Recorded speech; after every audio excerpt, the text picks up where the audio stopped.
DJI has officially released the Mini 5 Pro, and I think this is pushing the Mini lineup further than most people expected. I've been flying it now for the past few months, and in this video I'm going to break down the 10 most important things you need to know before deciding if this drone is worth buying for you. I think number 5 is probably my favorite one. Let's do it.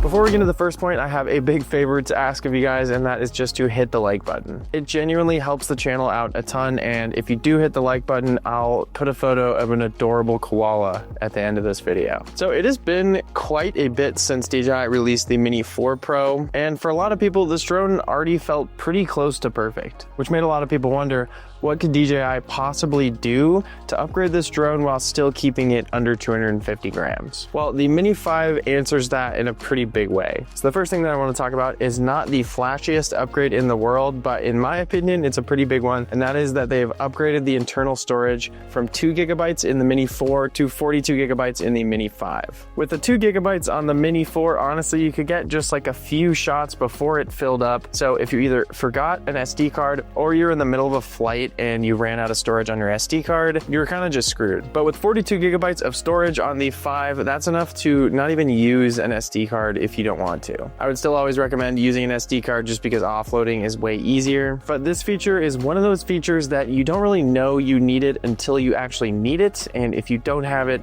it sucks. The second thing that I want to talk about is the new 04 Plus video transmission. This is DJI's strongest transmission system yet. What this means in real-world use is better range, stronger signal, and a much more stable live feed, especially if there are obstacles or any interference around you. On paper, the range of the Mini 5 is up to 20 kilometers, which is absolutely insane. And realistically, you're never going to actually fly those 20 kilometers because in long-range flying, usually the limiting factor is the battery, and you won't have enough time to fly out there and all the way back. Not to mention, in most circumstances, it's illegal to go that far. But even if you're not going out to crazy distances, if you're even flying kind of close to yourself and there's any obstacles in between you and the drone, you're gonna have a much more stable connection. This brings me straight into my next point, which is the battery life. So the battery life on the Mini 4 was 34 minutes, and on the Mini 5, it is 36 minutes with the standard battery. You can actually buy a plus size battery and get more flight time, but that pushes you over the 250 gram range. And this is one of the few things where I was actually a little bit disappointed in the new version because it wasn't a very significant jump at all. That being said, DJI added so many more other improvements to this drone.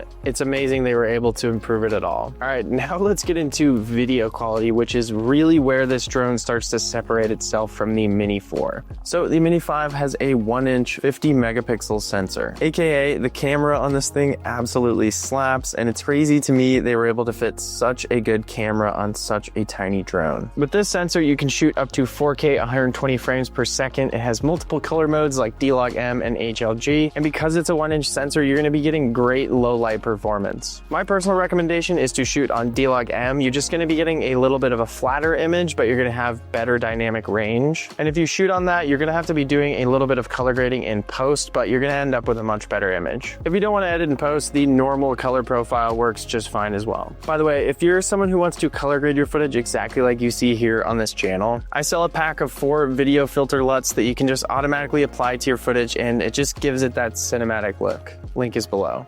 Moving on to the photo capabilities of this drone, you can choose to either shoot 12 megapixel photos or 50 megapixel photos. 50 megapixel photos just give you a lot more detail, and I don't really need to say it again, but the camera is really, really solid on this thing for video and photos. Okay, so the fifth thing that I want to talk about is kind of keeping along with the same note as the last one, and that is the fact that this camera has 14 stops of dynamic range. If you don't know what that means, at its most basic level, it means that the camera is going to be capturing all the detail in all of the brightest parts of your images and the darkest parts. One caveat here is in order to use the 14 stops of dynamic range, you have to be shooting on auto ISO. This is because to get those 14 stops of dynamic range, the drone is using a technology called ISO fusion, which basically takes 2 video clips, one that's overexposed, one that's underexposed, and blends them together. One misconception about this feature is that you have to be shooting on full auto in order to take advantage of it, but that's not the case. You can do all your other settings manually. you just have to have the ISO on auto.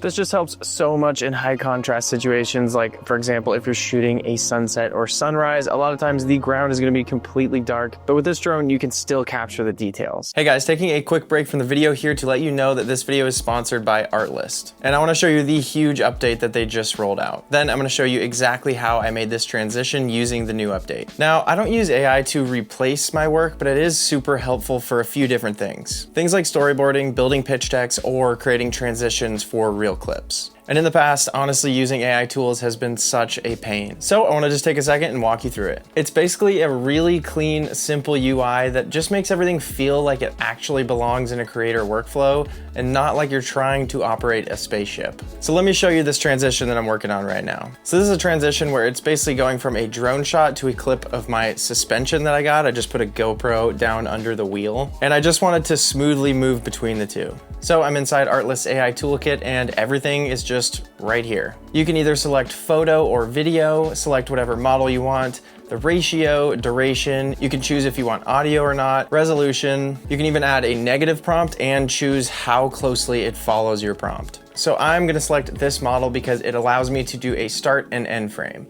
Then I'm gonna use auto ratio, 5 seconds, 1080p for now. You can upscale that later on, and the rest just stays the same. So all I need is the last frame from the first video and the first frame from the second video, and we're just transitioning between that. Now I just enter my prompt and hit generate. Then I just take that clip, put it in between my two original clips, and boom, I have a clip that literally would be impossible to make without using this. So as you can see, Artlist AI Toolkit really just takes the best of AI and puts it all in one place so you can use it super easily. Artlist has also released its own image model that's based off its own current high quality library. And it allows you to create images at high cinematic quality in 4 different styles: cinematic, professional, indie, and commercial. If you want to try all of this for yourself, just hit the link in the description below and you'll get 2 free months on me. Huge thanks to Artlist for sponsoring creators and just making AI tools feel simple and like they're built for creators. All right, let's get back to the video. All right, so moving on to number 6, I want to talk about one of the biggest hardware upgrades to this drone, and that is the addition of a forward-facing LiDAR sensor. This allows the Mini 5 to detect obstacles not only in daytime, but also when it's dusk or even full darkness. So the Mini 4 had a 360-degree obstacle avoidance. You can see the cameras right there. But these cameras right here are just normal visual cameras. So DJI has introduced what they're calling Nightscape Omnidirectional Obstacle Sensing. And they're able to do that because of the LiDAR sensor on the front. Especially when you're learning, you're just bound to crash or hit obstacles. But with the Mini 5, you can just trust that it's going to pick up all those things that are potentially disastrous to your drone career. Okay, so something that I wanted to add to this list that is a little bit different than every other thing that I wanted to talk about is the difference between the Fly More combo. So this right here is the Fly More combo bag for the Mini 4,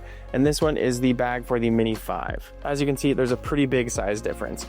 This basically only has room for the drone, the batteries, and the controller. But on the Mini 5, you have basically your drone here, batteries here, controller here, and you have this whole big compartment in the middle where you can put something else. Very rarely when I go out flying my drone am I only bringing the drone. I'm usually bringing cameras or snacks or something. And so having a little bit of extra room in this thing is actually something that I really love to see. Okay, so number 8 is the fact that this drone now has multiple focal lengths. So DJI's bigger drones like the Air 3S and the Mavic 3 and 4 all have multiple sensors and lenses on the gimbal. The Air 3S has an additional 70mm and the Mavic 4 has a 70mm and 168mm. And what these lenses do is just really give you the ability to draw the subject closer to the background in your images. And this really just gives you the ability to get much more dynamic shots because you can have compression, which basically means pulling the foreground closer to the background. It also gives you a little bit more creative flexibility because you can get a closer shot of your subject without actually flying the drone closer to it. So while you're flying, you're gonna see 2 options. You're gonna see a 24mm, which is the full sensor, and then a 48mm zoomed in mode. The only downside to using this mode is it's actually not a separate lens. It's just cropping the main image in to make it seem like it's a zoom. It does still output in 4K, so it is something that I'm really stoked to see, but on future versions of the Mini, I would love to see separate lenses. I mean, a 70mm lens on a Mini 6 would be so amazing. Okay, the next thing that I want to talk about is maybe not the biggest deal to some people, but for me, it's like one of my favorite things about the Mini 5 is the fact that it now has quick release propellers. So this is the Mini 4. As you can see, this is just its own independent piece, and you had to get a screwdriver and kind of take each propeller off. But on the Mini 5, they finally added the quick release propellers. So in order to get these off, you just push in, spin, and boom, it's off. It is such a better system. They've had these on their other drones for a while, so I'm so pumped to see it in the Mini lineup finally. Okay, so let's talk about the final thing that is a pretty big upgrade, and that is the fact that the Mini 5 now has a controllable rotating gimbal. The Mini 4 technically had a rotating gimbal where you could shoot in 16:9, you could press a button and it would switch to vertical, but the difference between that and the Mini 5 is you can actually fully control the tilt. So you just have a dial on your controller and you can get these really unique spinning shots. And as with the Mini 4, you can either shoot landscape or vertical. So if you're someone who shoots anything for social media, this is such a nice feature. In my opinion, this is the best drone gimbal on any of the DJI's lineup. Okay, so in conclusion, who is this drone for? Who is this drone not for? And should you buy it or not? In the past, the Mini 4 Pro was the #1 drone that I recommended to people. It's great for beginners. It's also packed with features. The video quality is amazing. So even for people who weren't beginners like myself even, I used the Mini 4 all the time for professional shoots. And in pretty much every single way, the Mini 5 is better than the Mini 4. If you're someone who already owns a Mini 4 Pro and you're happy with it, just stick with the Mini 4 until you crash or something. This isn't an absolute must upgrade, especially if budget is a concern. But if you don't own a drone already and want to get one, this is the one you should get. The fact that you can get a drone that's this small with this good of specs is so insane to me. 10 years ago when I first started flying drones, there is no way in my wildest dreams that you could get something that looked like this with specs like this. So anyways, DJI just keeps making them impossibly better and impossibly better every single time. But that's it for this video, guys. Thank you so much for watching. And if you are someone who hit the like button, here's that photo of the koala I was talking about. All right, peace.